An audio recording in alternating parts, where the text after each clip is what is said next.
You know, just about everyone knows that Texas and oil go hand in hand. What you may not know is that this week marked a historic milestone, the beginning of the modern age of oil in the Lone Star State. KVUE's Bob Buckaloo shares the backstory of the birth of the Texas oil industry.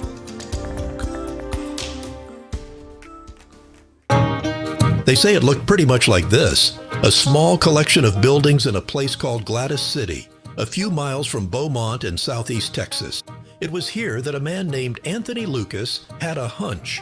Because there was a large salt dome nearby, Lucas was convinced oil could be found if he drilled deep enough. Most geologists back then had their doubts, but Lucas persisted. And this week in 1901, Anthony Lucas and his hunch paid off. The earth rumbled, drilling pipes came shooting out of the ground, then mud, then natural gas, then oil, a stream of oil so big that it shot 100 feet in the sky and flowed for weeks. At the Museum of the Gulf Coast in Port Arthur, Tom Neal serves as executive director.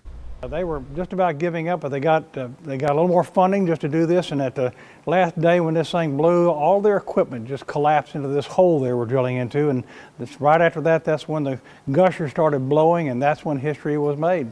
Soon, oil wells popped up everywhere across East Texas. The so-called Lucas Gusher at a place named Spindletop Field changed history.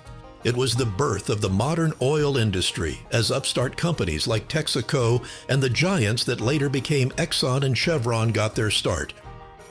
The folks in southeast Texas still celebrate the Lucas Gusher each January. They pump a celebratory stream of water from an old oil derrick. Exciting for sure. But just imagine how Anthony Lucas must have felt 124 years ago this week. Bob Buckaloo, KVUE News.